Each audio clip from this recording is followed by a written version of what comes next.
Oi, tudo bem? Estou aqui no nosso estúdio, onde gravamos os nossos cursos online, para mais uma vez lhe pedir que você nos ajude com a nossa campanha no site Apoia-se. Com a doação mensal a partir de R$ 10, você nos ajuda não só a manter, como também a aumentar o nosso conteúdo gratuito aqui no nosso canal no YouTube. Então, se você gosta do trabalho que realizamos, pedimos que você não apenas curta, comente e compartilhe os nossos vídeos e se inscreva no nosso canal, mas que também nos ajude financeiramente, porque esses recursos vão ser decisivos para a manutenção desse projeto.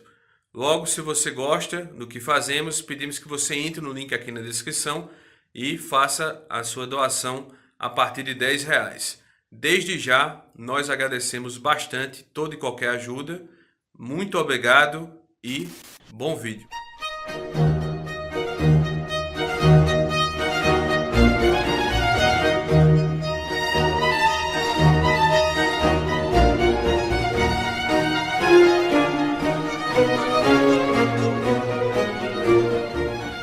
Boa noite, obrigado à presença de todos neste concerto de final de ano, em que vamos desvendar um repertório que para alguns deve ser desconhecido, mas que é um verdadeiro tesouro. Sávio, pode colocar a apresentação?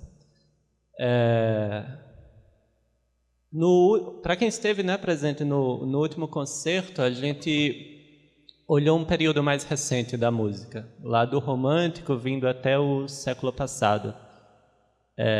E agora nos aventuraremos na música, no que se costuma chamar de música antiga, que vem antes da maioria dos compositores que são conhecidos de nós.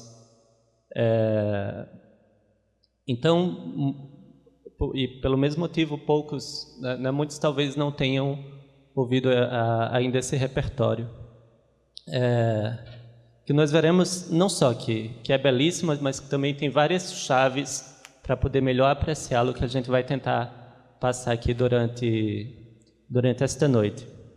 Eu estou nessa condição de preletor e pianista, então vou ter que dar a palestra aqui da cadeira.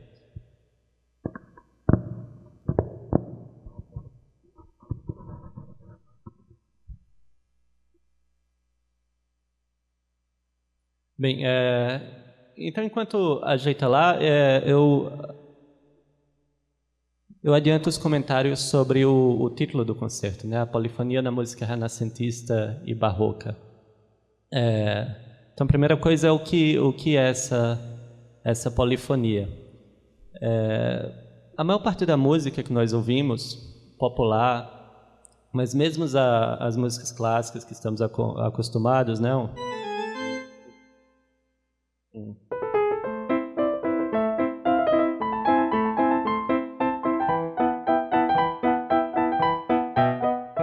trabalha com a ideia de melodia, que é uma parte cantada da música, é uma linha de notas, que teoricamente poderia ser cantada.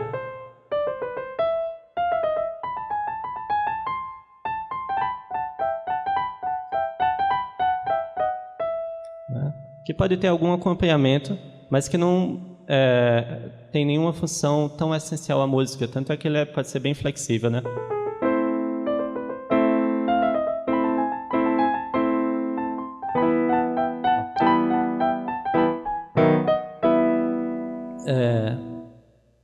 A música que nós veremos hoje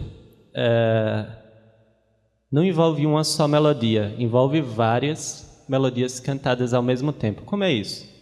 Deixaremos as explicações mais detalhadas para mais à frente no concerto.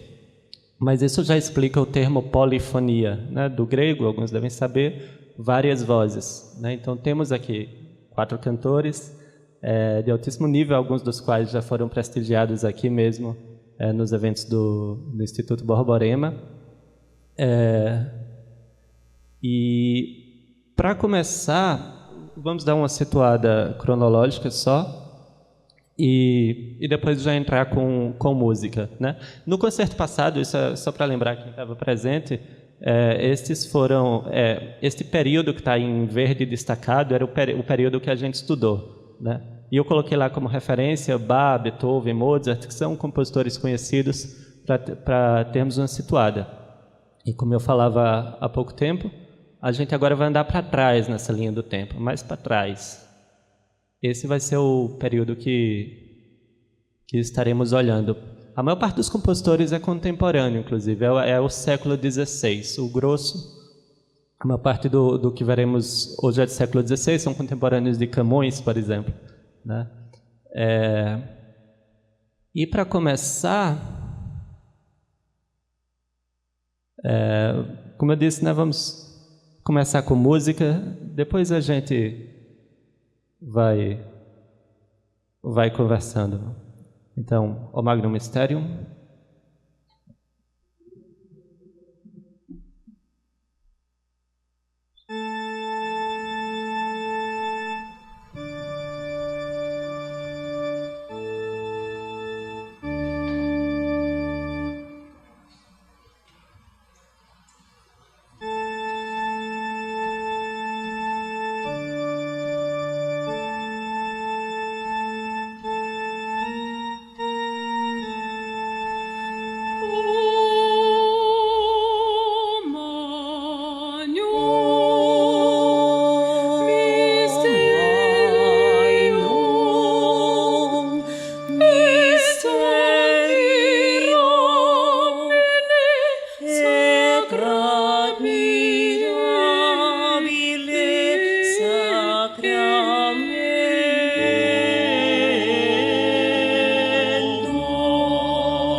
Pronto, então, o que vimos aqui. O repertório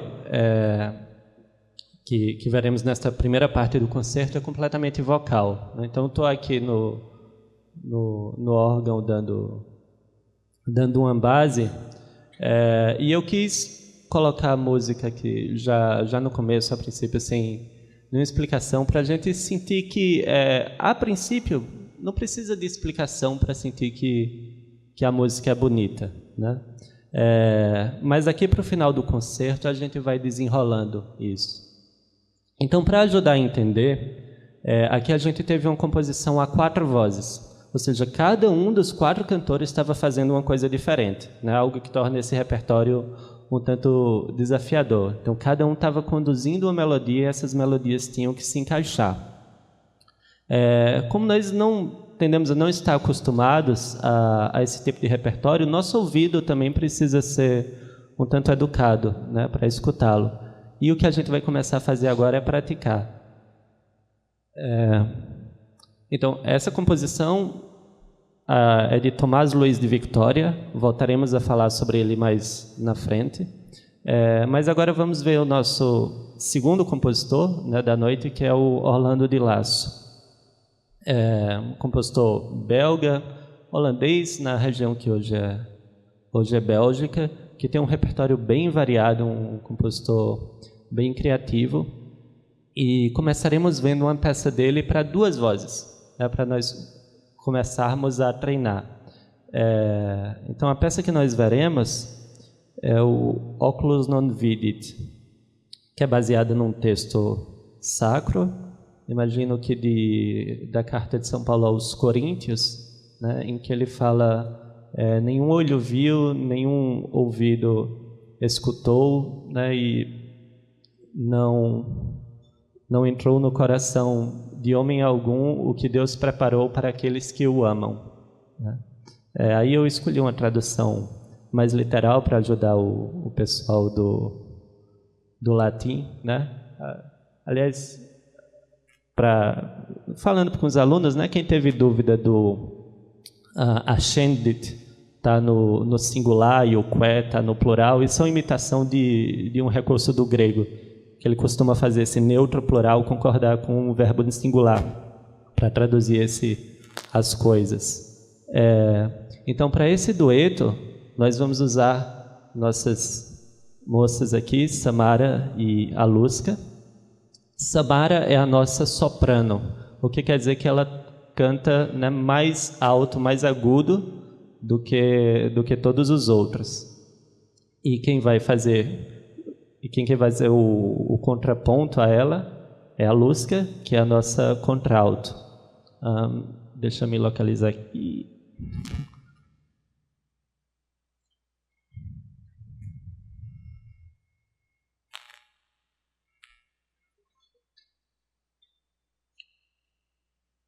Então, antes de escutar a música inteira, como é para ser, vamos escutar a primeira frase só de Samara, né, a nossa soprano, e depois de Aluska. Depois a gente junta e já segue com a música para tentar entender como é que funciona esse negócio da polifonia lá do século XVI. Então, Samara, eu toco aqui, depois tu copias e aí tu cantas a primeira frase, né?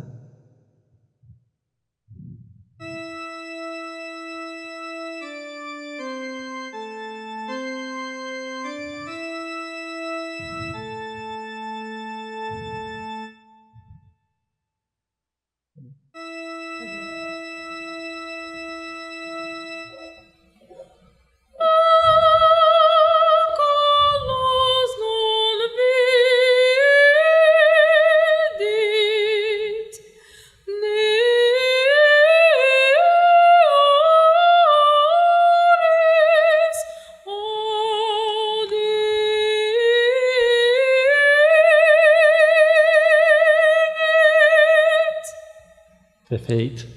E a Aluska, então, que vai cantar.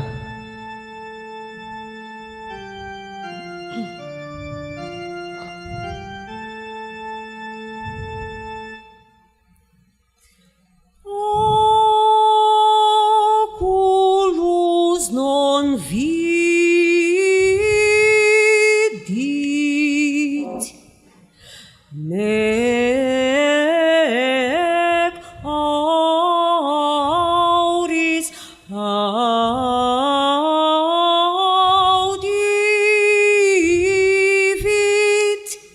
Perfeito. Então, se vocês perceberam, as melodias são muito parecidas, né? Se elas cantassem juntas, né? Soando algo como...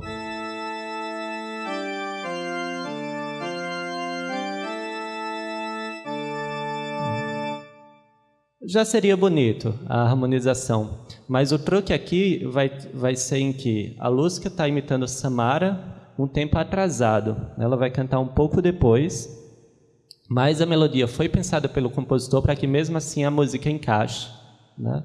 Então, quando a gente escuta, a gente que não está acostumado com a música polifônica, a gente vai ver a entrada da soprano, né? Vai ver, que bonito isso. Aí depois entra a entrada do contralto. A tendência nossa é começar a prestar atenção no contralto e esquecer o que o soprano estava fazendo, né? Minha sugestão de primeiro exercício para vocês é, quando o contralto entrar, continue prestando atenção no soprano, né? Vocês vão escutar a outra melodia, até porque ela é uma imitação da primeira, mas preste atenção em como uma continua e como a outra vai imitando, né? E quando uma está lá na frente, a outra ainda está terminando, mas tudo vai encaixando até chegar no fim.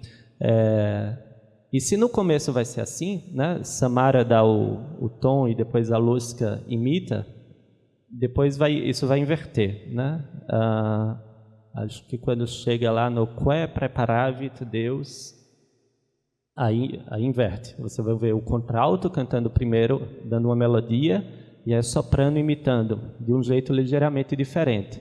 Então, esse vai ser o exercício da gente tentar escutar uma música que tem duas melodias, né? Duas melodias sendo cantadas, as duas são feitas para serem bonitas, as duas são feitas para serem entendidas. Então, vamos tentar agora, né?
Vamos dar uma escutada na segunda parte, aí eu vou imitando aqui no órgão, do Quae preparavit, né?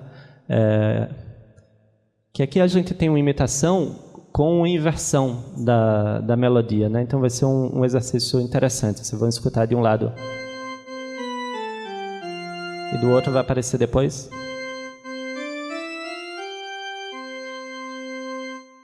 Dá para pegar daí?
Obrigado.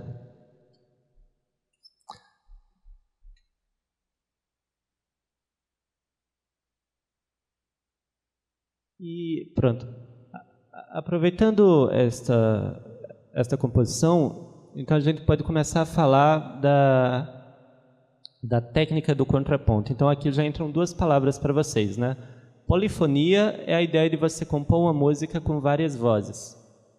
Em que várias vozes não significa apenas diferentes cantores. Você poderia ter vários cantores todos cantando em coro juntos, né? Como a gente diz em uníssono. Mas aqui cada um está cantando uma parte diferente. Por mais que existam imitações, né? Mas não são imitações simultâneas.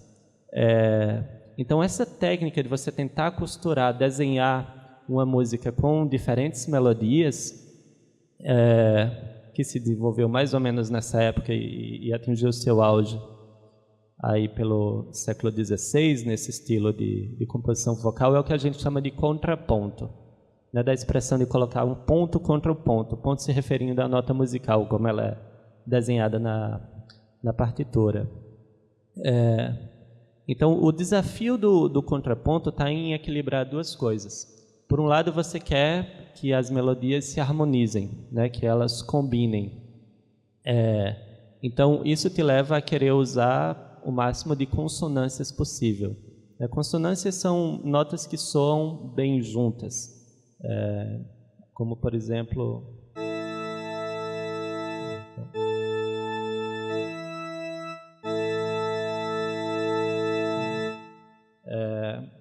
E dissonâncias seriam notas que não combinam, né? O que é um conceito subjetivo, evolui com o tempo, mas é um conceito que existe. Dá para ver claramente a diferença entre um equilíbrio que tem aqui com uma dissonância como teríamos aqui, né? Então as dissonâncias são o que faz uma música às vezes soar desafinado, né? Por exemplo, então, a princípio, o compositor quer usar o máximo de consonâncias. Mas, ao mesmo tempo, ele quer criar uma independência entre as vozes. O esforço está em permitir que nós, como ouvintes, consigamos escutar as diferentes linhas para apreciar o que a gente chama da textura polifônica. Então, existem algumas técnicas que ele vai usar para isso. Uma delas... a mais óbvia, né, mais fácil de ser percebida, é a sincronia entre as vozes. O que significa que o compositor sempre vai tentar fazer uma voz estar parada numa nota longa, enquanto a outra está se mexendo. Então isso a gente escutou aqui no começo da música, que quando Samara estava chegando na nota mais parada, né, o movimento da outra começa.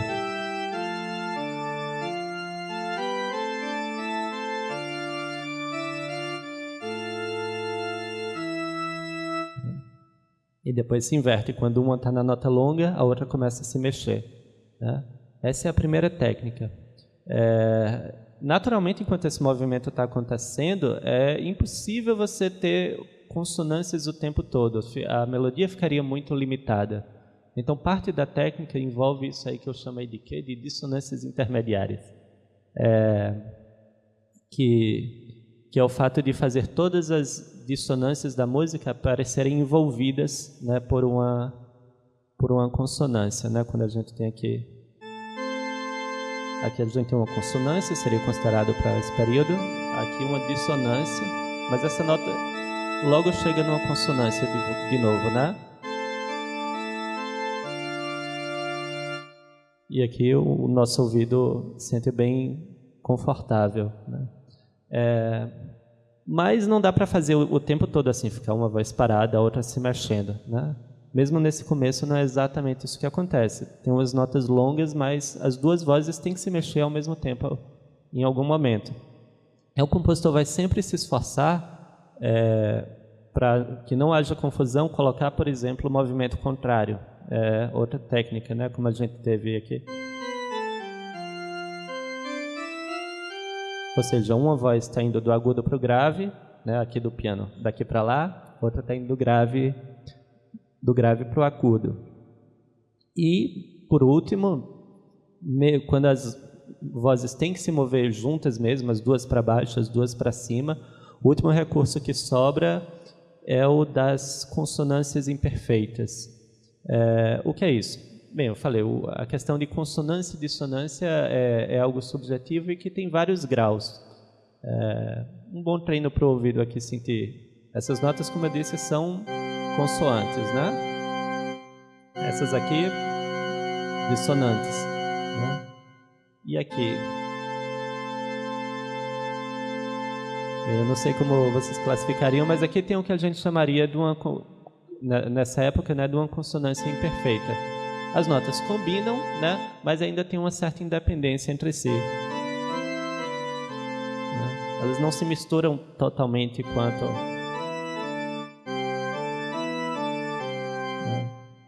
quando temos notas muito consoantes.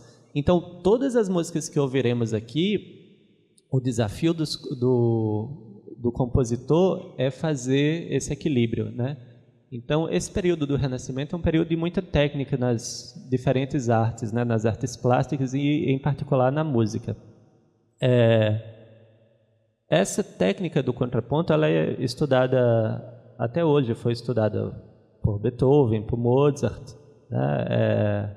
Todos os alunos de música que estudam contraponto na universidade, né?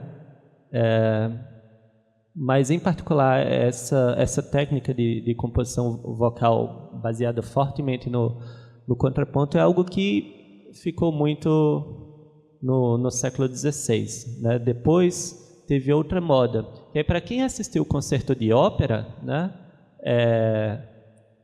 Essa foi a história, foi a evolução da coisa, né? Depois desse estilo contrapontístico que estava ficando cada vez mais rebuscado, o pessoal resolveu, não, a gente quer ter uma melodia simples que dê para ouvir. E aí foi o estilo do barroco, das óperas que vimos tanto do período barroco quanto clássico. Então, para continuar, vamos pular aqui, vamos escutar um que foi considerado o grande mestre desse estilo de composição polifônica, que é o Giovanni Pierluigi da Palestrina, conhecido como Palestrina, que é só o nome do lugar de onde ele era, na Itália. Ele é considerado o que elevou ao auge essa técnica de composição e também é um nome muito importante na história da música, em particular da música sacra, né? Ele serviu pelas minhas contas, 11 papas, né? E durante esse período teve então uma grande influência na música, tanto da igreja quanto profana, né? Pelo seu estilo e pela qualidade das composições. Poderíamos fazer, né, temos um repertório muito extenso, ele compôs centenas e centenas literalmente centenas e centenas de peças, em todos os estilos, motetos, missas. Mas o que escutaremos hoje é um moteto dele. Então, o que é um moteto? O moteto é um termo dessa época para designar algumas composições que vem de mot, que é a palavra em francês, né? Porque elas se baseiam num texto, frequentemente um texto sacro, como vai ser o caso aqui, um salmo, mas também existem motetos com textos profanos. E o que ouviremos é o Psychocervos, que é o começo do salmo, né? Assim como o servo se inclina em direção às fontes de água, da mesmo modo a minha alma se inclina a ti, Deus. Então agora a gente já vai começar a ouvir uma música, voltar, né, a ouvir agora uma música com 4 vozes. Mas as técnicas vão ser as mesmas. A gente vai ter uma voz imitando outra, né? E presta atenção que cada uma vai entrar a seu tempo, né? Tente apreciar ao máximo, né? Seguir as melodias. Uma coisa importante sobre esse tipo de composição é que também ela não se esgota né? Ela é perfeita para você escutar várias vezes e não escutar assim em background, né? Como trilha sonora, mas escutar com a inteligência atenta, porque não é de primeira vez que nós acompanhamos tudo. Então é isso que a torna preciosa, né? É uma fonte da onde a gente sempre pode ir tirando algo mais. Todos prontos?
Dava para escutar bem mais, né?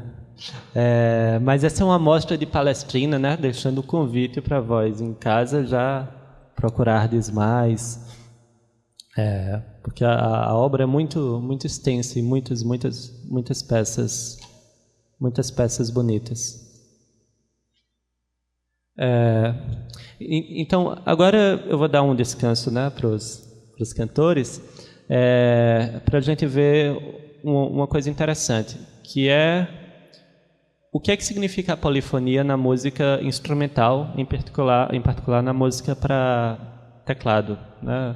ou seja, piano, clavicórdio, cravo, órgão, mas também para outros instrumentos, né? Então, a primeira coisa importante que cumpre dizer, né, a primeira grande descoberta da música para quem está aprendendo é que as notas que se tocam aqui num piano são as mesmas notas que podem ser cantadas pelos cantores, né? Inclusive, quando temos um arranjo aqui, eu vou pedir para vocês cantarem qualquer coisa. Os 4 cantores que temos aqui é como se fossem, né, cada um está cobrindo um pedaço do piano na hora de cantar, né? Então, eu posso ter Barreto, por exemplo, cantando para mim.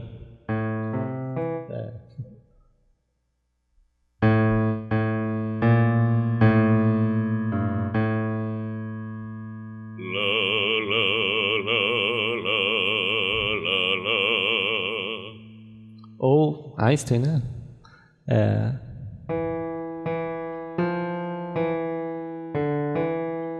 La la la la la la. Ou a Lusca.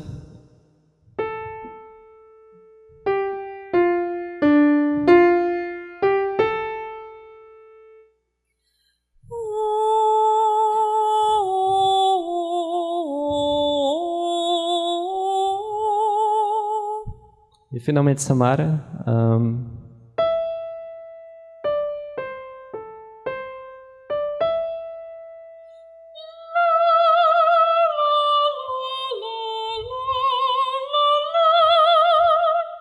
Perfeito.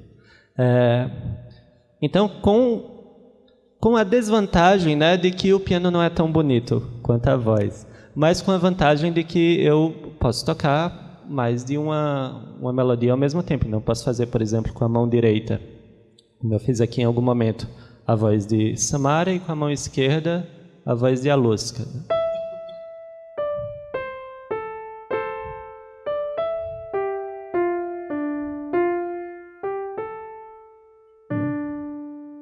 Então, é isso que permite que eu tenha música polifônica também no piano.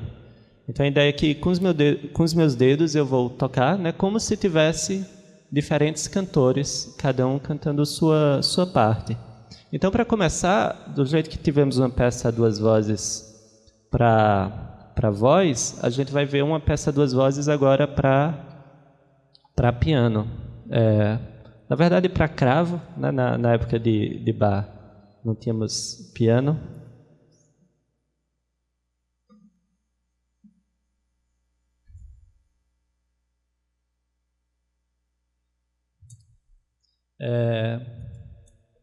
E, a princípio, essa peça poderia ser a mesma, né, que eles cantaram, mas pela natureza do instrumento, pela sonoridade, e até pela época diferente, né, Bach já está lá para o século XVIII, a gente vai ver melodias no cravo que, a princípio, não seriam tão naturais de serem cantadas. Mas, fora isso, a lógica é a mesma. A primeira peça que nós ouviremos é o que a gente chama de invenção. Ops, aqui. Os nomes de peças são bem genéricos, né? Então, nesse caso, o que é uma invenção? A primeira invenção que veremos é a 2 vozes. Então, com a minha mão direita eu vou estar tocando uma voz, com a mão esquerda eu vou estar tocando outra.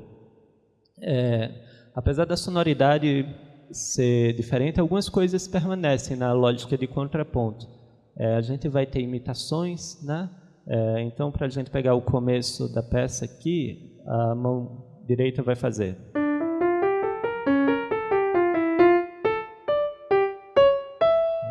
E a mão esquerda.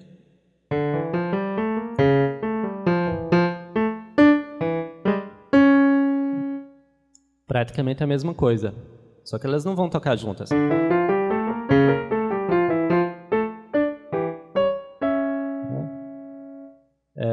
Aí ficaria, né, Seria só uma duplicação das notas. O interessante é fazê-las tocar separadas e com a mesma técnica de que quando uma está tocando as notas lentas, a outra vai tocar as notas rápidas, né? Então o que vocês vão escutar aqui vai ser...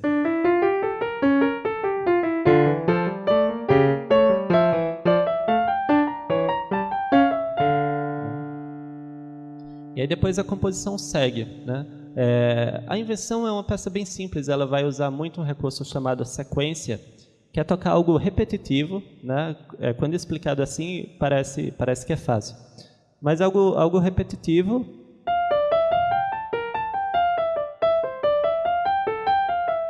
né? Então, o mesmo movimento repetido 2 vezes até o compositor chegar onde ele queria e introduzir uma ideia nova, né? Em algum momento vai ter um solo da mão esquerda, né? A mão direita vai ficar parada numa nota, que, como não pode soar eternamente, né? No cravo, no piano, a gente vai segurar com o trinado, depois vai ter um solo da mão direita, e vocês vão ver no final o tema vai entrar de novo, esse tema aqui.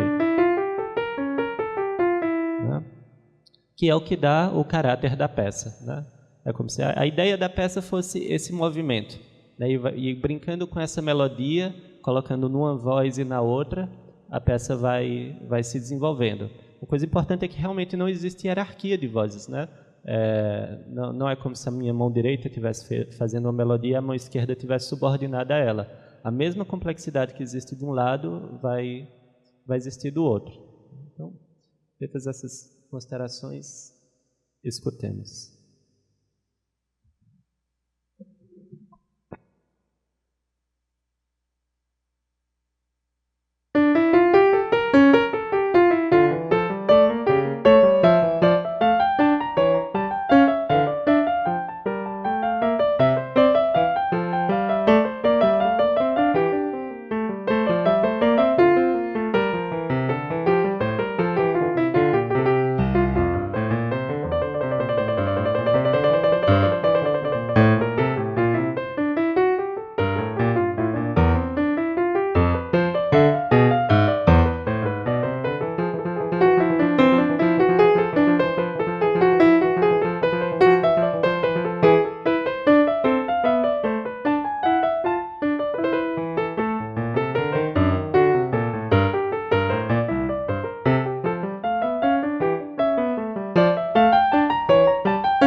Oi.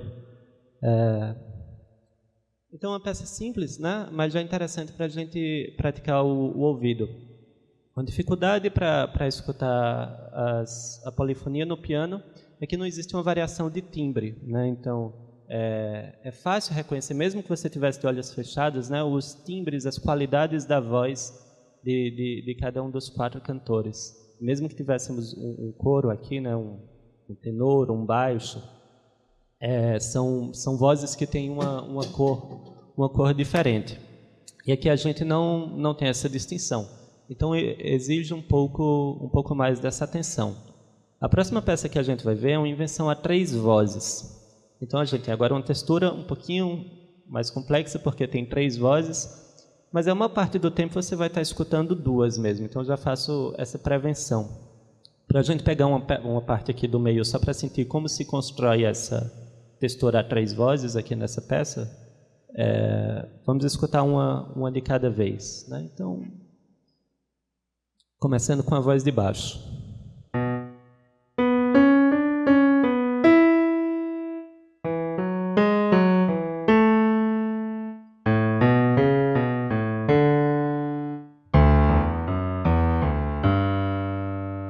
Nota que a gente tem uma sequência de novo, né? O mesmo movimento repetido até chegar onde eu quero. Vejamos agora a voz intermediária.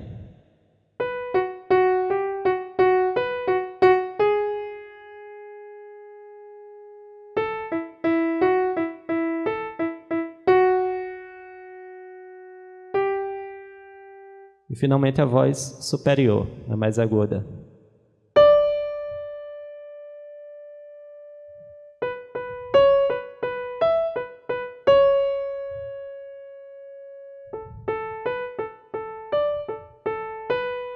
o que vai dar um som.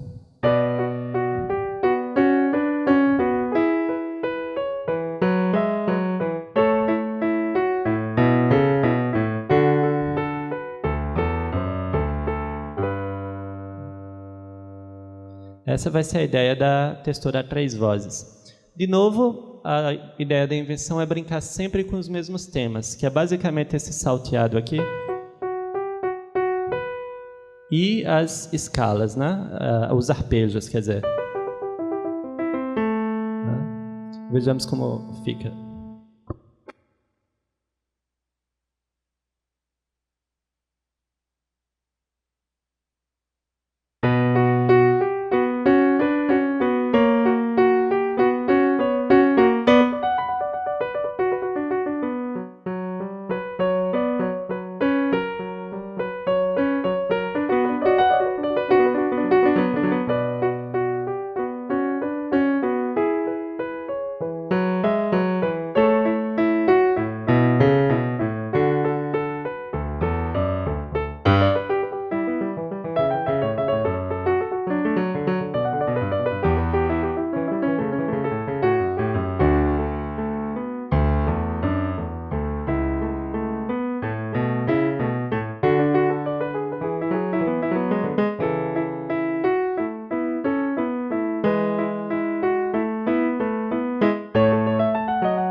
O que escutaremos agora é uma fuga, né, precedida de um prelúdio.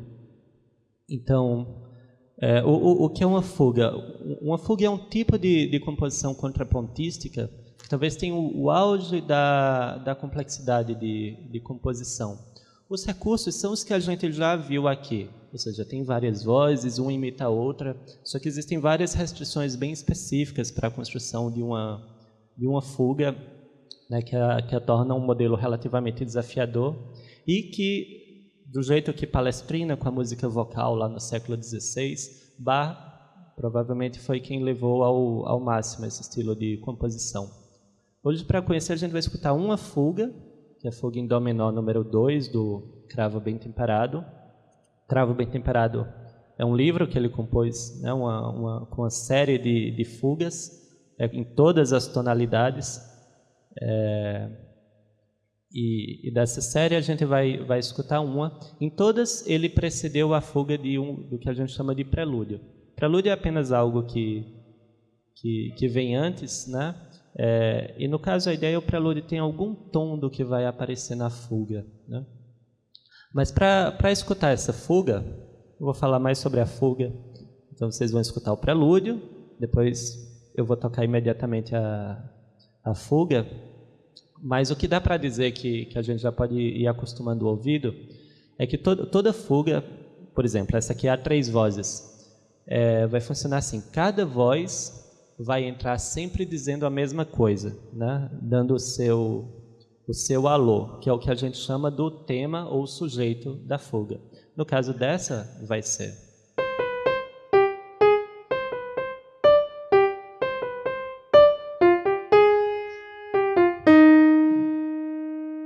E esse vai ser o centro da fuga.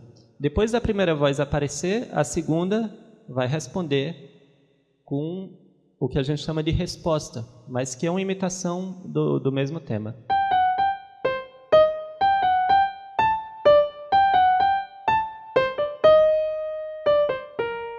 Claro que ela vai fazer isso enquanto a primeira continua a andar, né?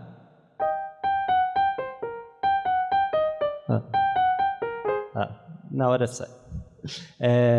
Depois, essas duas vozes que já se encontraram, no caso dessa fuga, elas vão brincar um pouquinho antes de aparecer a terceira voz. Às vezes pode aparecer imediatamente, mas neste caso as duas vozes vão brincar um pouquinho. E elas brincam usando o material do próprio sujeito, né?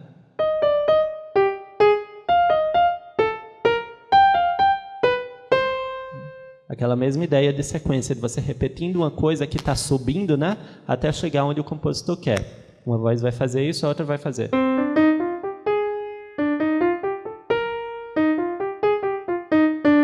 E finalmente entra a terceira voz que está no baixo.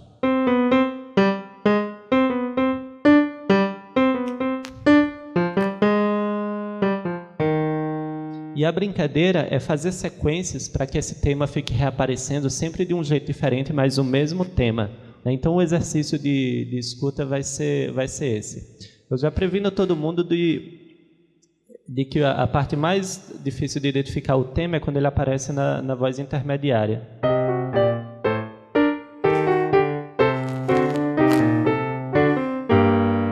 Então o tema está escondido aqui no meio. A resposta, na verdade, né?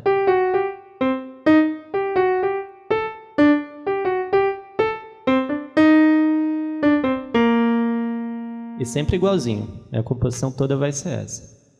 Então, convosco, agora, primeiro o prelúdio e depois a fuga número 2 do cravo bem temperado.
Obrigado.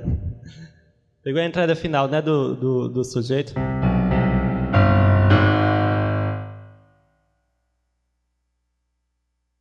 E, finalmente, para praticarmos agora, sem muitas explicações, a gente vai ver uma peça, uma suíte, que se não é conhecida, certamente algum pedaço aqui já deve ter sido ouvido por algum de vocês.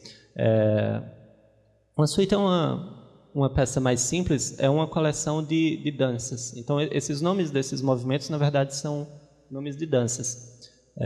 Mas, no caso, uma suíte de Bach, naturalmente, vai continuar usando a técnica polifônica.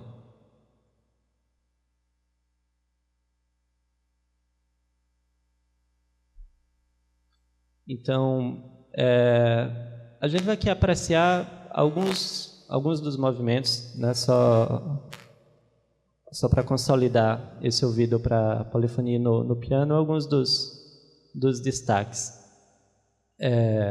Então, todos esses nomes aí que aparecem, né, alemão, currant, sarabanda, o minueto, a inglês, que é a inglesa, e a giga, são danças, né?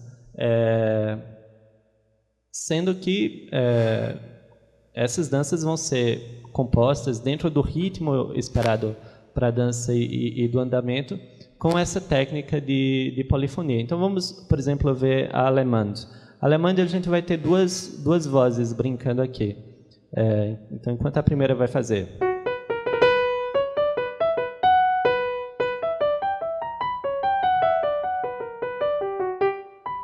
A segunda fará...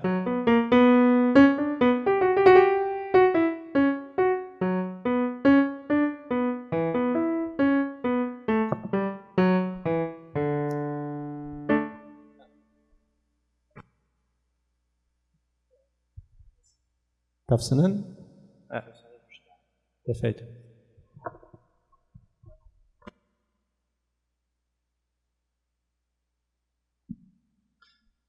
Mas então aqui porque eu vou tocar em sequência, né? Mas por questão de tempo a gente vai fazer uma seleção aí. Aí quando está repetido, minueto, trio, minueto, é porque realmente repete, né? Tradicionalmente você toca o minueto, toca o trio, depois toca o minueto de novo. Mas a gente vai fazer assim, a alemã, a sarabanda e o minueto, né?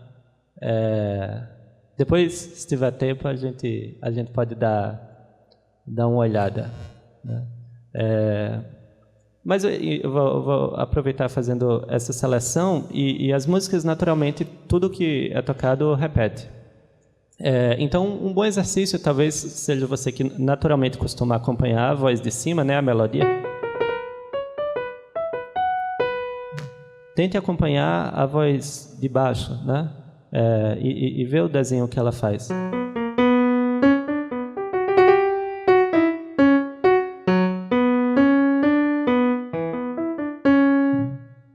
Isso ao longo das músicas. Então a gente vai ver alemã, a sarabanda e o minueto. Acho que está bom.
lá. Acho que então já está bom de piano. Vamos voltar ao século XVI, né? Vamos revisitar o nosso Orlando de Lasso. E lembrando que a gente está indo realmente para o passado, para o século XVI, para não confundir depois de escutar a música. Como eu falei, o Orlando de Lasso tem uma composição vasta, não só em número, mas também em qualidade, né? Bem variada. A que nós escutaremos agora é uma composição bem diferente, o Carmina Cromático, que é a introdução de uma série de 12 peças, 13 no total, né? Tem essa introdução que nós ouviremos, e mais outras 12 peças, com a mesma técnica de polifonia, mas com uma harmonia diferente, bem cromática e bem, alguns diriam, bem adiantada para o seu tempo. Só para a gente ter noção assim do que a gente tinha, né, nessa época. O texto, né, pronto, o texto da peça que nós ouviremos tem 3 versos, né? E aí, para os alunos de latim, eu lembro que eu observo que isso aqui são hexâmetros datílicos, ou seja, é a mesma métrica lá do que a gente leu na Eneida, né? de Virgílio, ou das Metamorfoses de Ovídio, que é a métrica herdada dos gregos, né? Que Homero usou já na Ilíada e Odisseia. Então, os versos têm esse ritmo, aí são 3 versos, né? Carmina chromatico quaudis modulata tenore, haec sonutila quibus nostroli arcana salutis, bisenin trepido cetinerum torre sibile. Essa é a métrica do texto, apesar de que nós não escutaremos lá na música em si. Na música, como a gente já viu aqui nas outras, cada um vai estar cantando a sua. A gente vai ver mais um recurso que a gente chama de homorritmia, que é quando as vozes se juntam, né? Então não tem tanta independência, tem também, né, das vozes, mas em compensação tem essas harmonias esquisitas, né?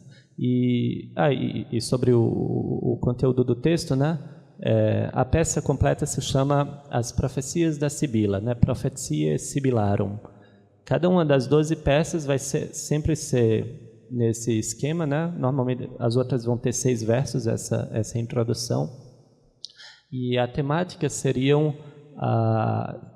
parte daquela ideia, né, de que os pagãos de diferentes culturas tiveram também, né, seus profetas que previram, mesmo que imperfeitamente, a salvação cristã, né, que viria com Cristo. Então, daí o texto, que era o mais desafiador, né, para o pessoal do latim, é o que tá mais enrolado, né? Mas é Carmina modulata, ou seja, os cantos harmonizados por um tenor cromático. Tenor é aquele que dá continuidade, né? Que serve tanto para designar, por exemplo, uma das vozes aqui, a de Einstein, mas pode ser interpretado também como a melodia, porque o tenor é esse seguir adiante, né? Então, harmonizados com uma melodia cromática, a gente poderia dizer também. Aqui estão esses cantos, né, com os quais a ordem direta seria: as sibilas, as 12 sibilas cantaram, né, com intrépida voz os segredos da nossa salvação. Então, convosco, Carmina Cromático.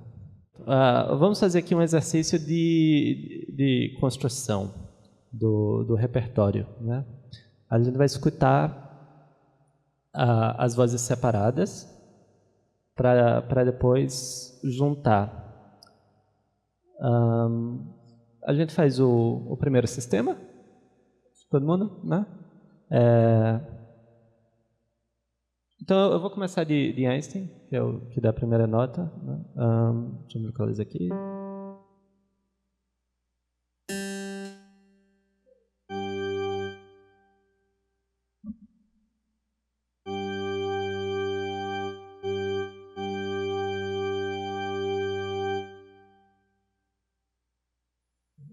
Vai.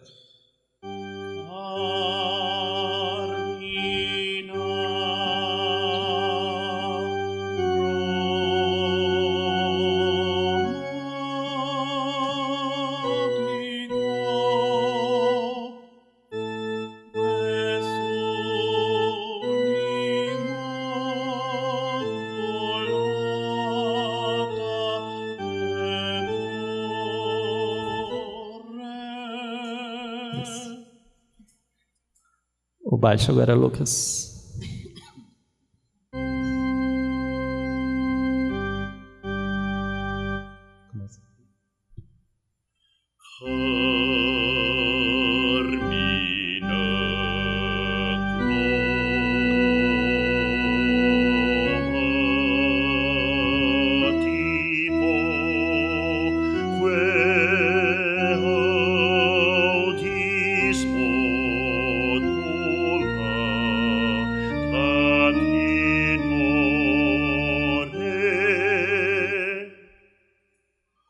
A Lúcia?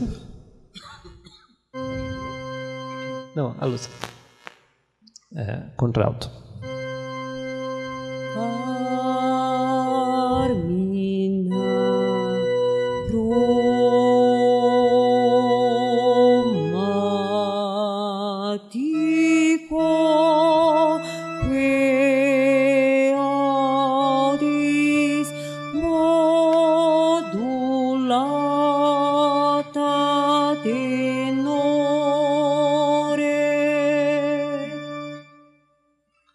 E Samara, no soprano.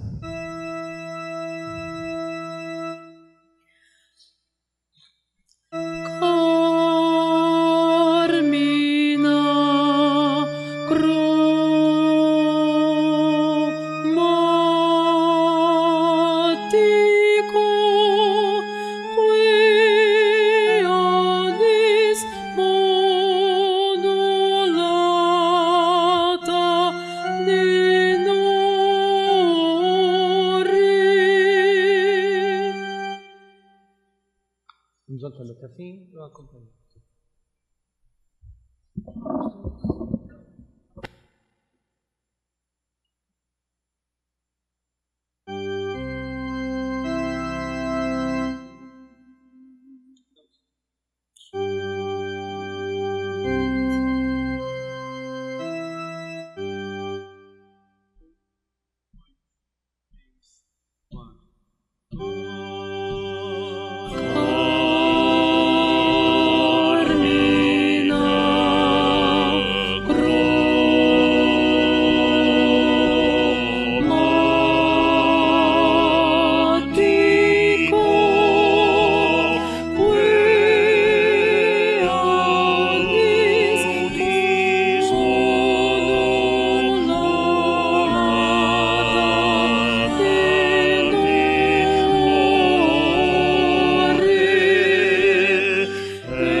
E agora veremos o compositor mais antigo daqui do nosso concerto, que que é o Josquin des Prés, ele que ainda pega o século XV.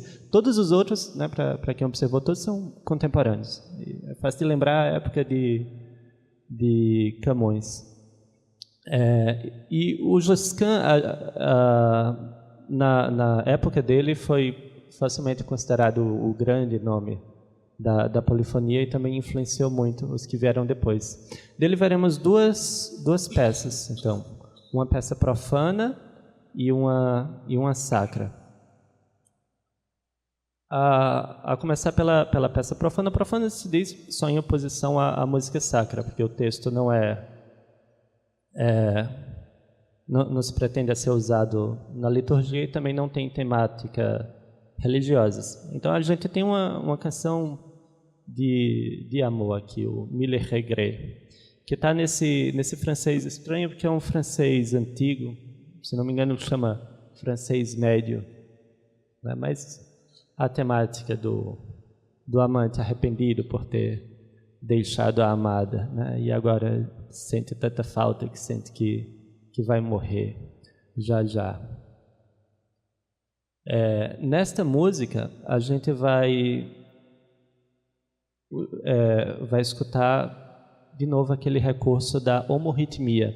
Ou seja, em algumas passagens o compositor não vai ter essa preocupação de ter independência entre as vozes. As vozes vão cantar juntas, né, formando as harmonias, e as harmonias vão dar a tonalidade da música, passar o sentimento que se quer passar. O que é particularmente importante quando o texto não é conhecido, né? Então é o que permite a gente escutar. Então, o Mille Regrets.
Tá? E daremos uma olhada finalmente agora numa peça sacra do Josquin des Près, que a gente vai ver só um pedaço, na verdade, que é uma missa.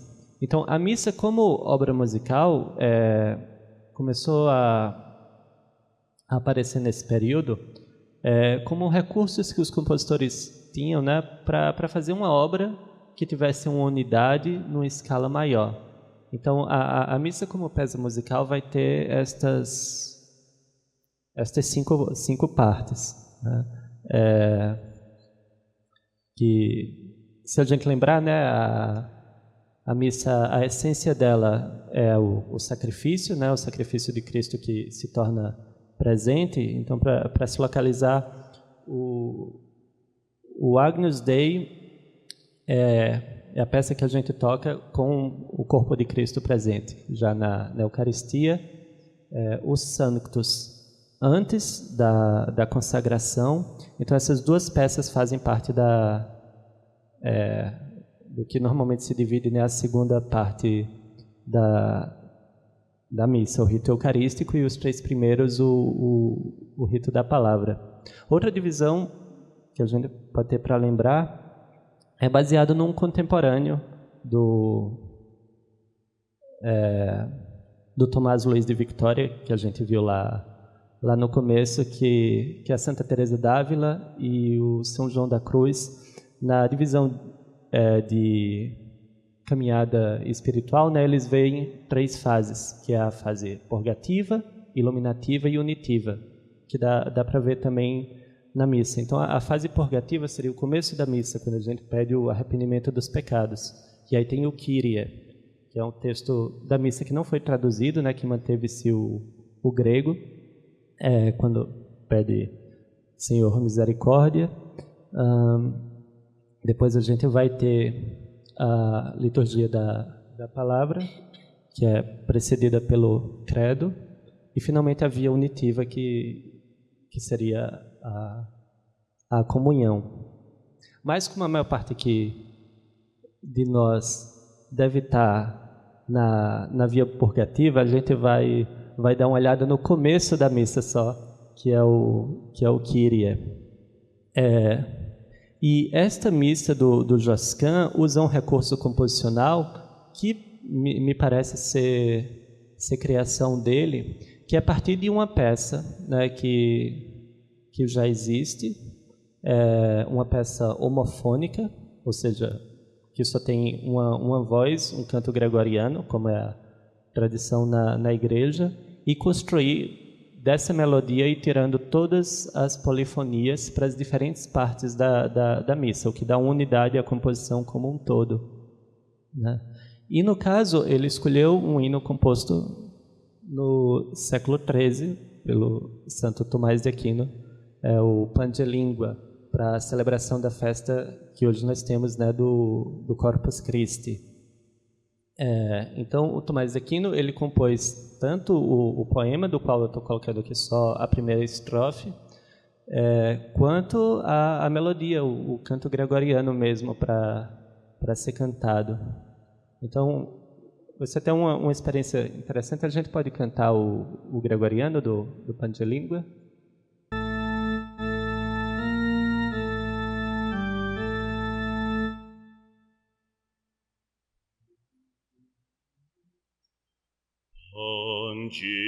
Lingua gloriosi corporis mysterium sanguinisque prestiosi quen mundi presio fructus ventris generosi rex effulgentio.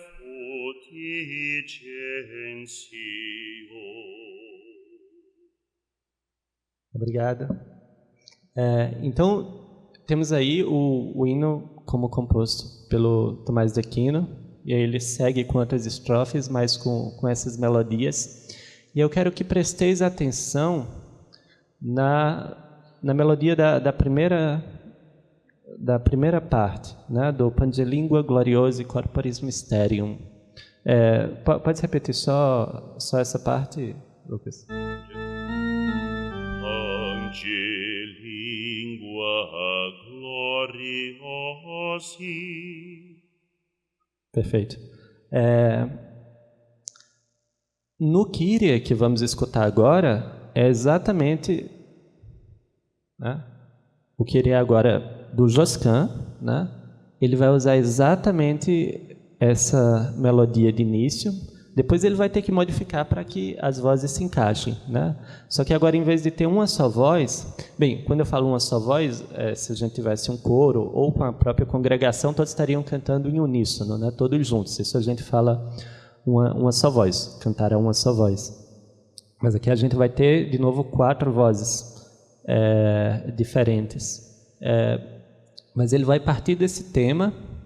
né? E, de novo, com aquela ideia de uma voz imitando a outra, ele vai conseguir encaixar essa melodia que o Santo Tomás fez lá no século XIII, agora numa peça a 4 vozes, mas com o texto agora do Kyrie, né? Está em grego, mas assim, todo mundo conhece, né? O Kyrie eleison, Christe eleison, Kyrie eleison. Dessas 3 partes, a gente vai escutar o primeiro, o Kyrie eleison. Mas ele não vai escutar esse Kyrie várias vezes, porque cada cantor vai fazer sua entrada. Então, para preparar o ouvido, né, nós veremos Einstein, né, entrar primeiro com a melodia do hino.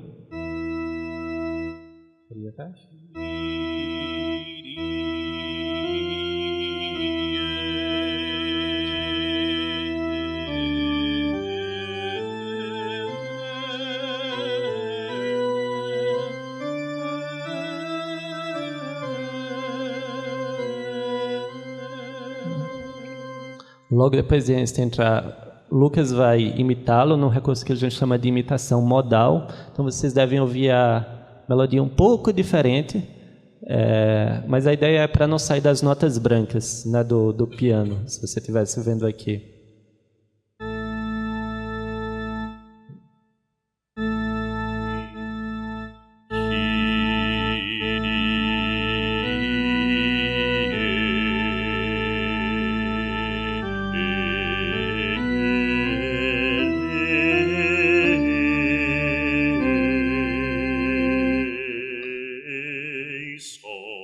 Isso. E aí, Samara, vamos lá. Vai estar aqui.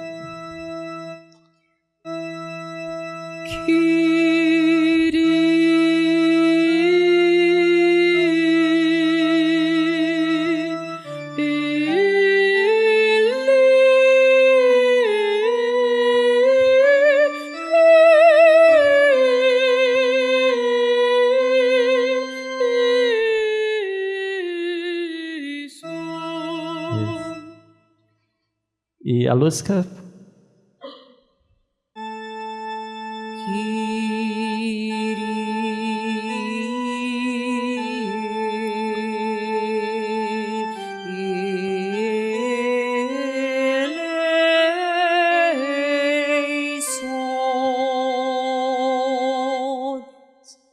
Perfeito.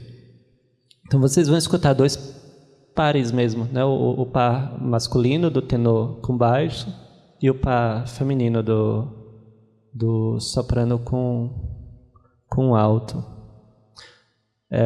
Então vou fazer só o primeiro Kyrie eleison, sem o Christe, certo?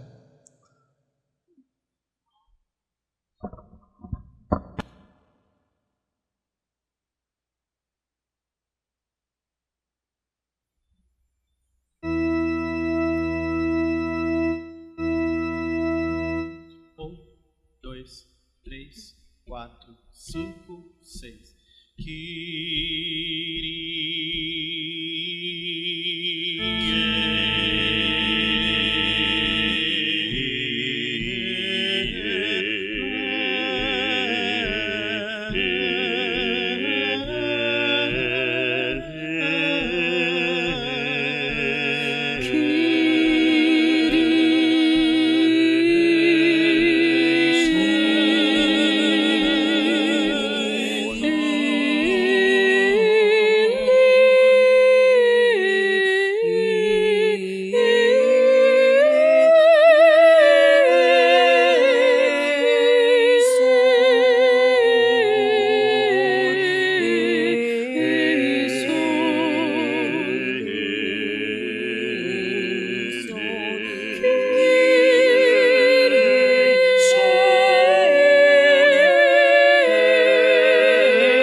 E para encerrar hoje à noite, nós voltamos agora para o começo, né? O grande mistério vai se desfazendo aos poucos. Então, a peça que nós ouvimos no começo e que vamos ouvir de novo agora, e a ideia é vocês testarem assim, o quanto vocês conseguem apreciar, é o Magnum Mysterium, do Tomás Luiz de Victoria, que é um compositor e era padre também. Se eu não me engano, ele estudou no colégio fundado pelo Santo Inácio de Loyola.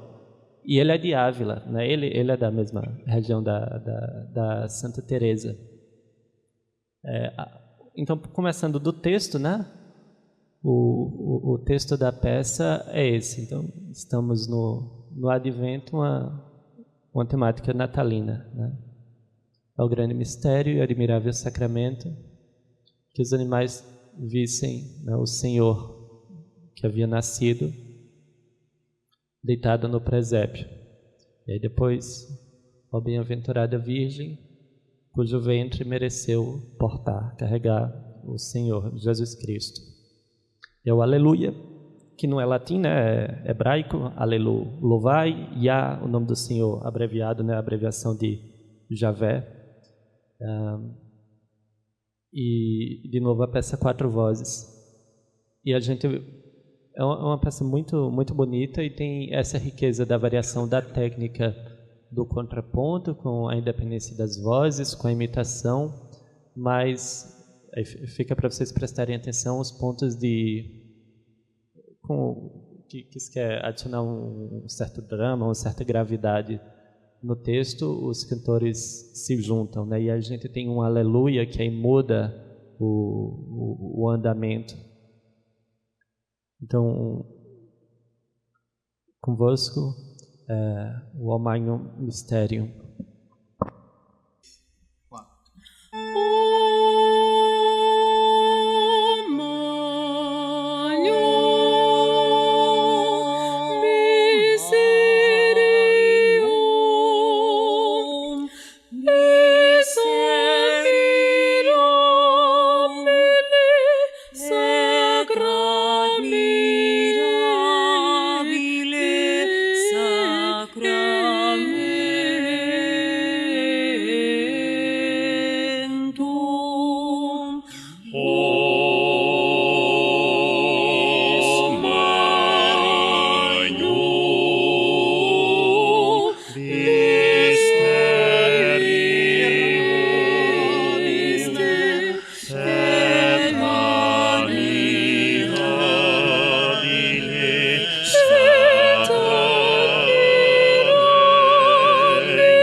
Anima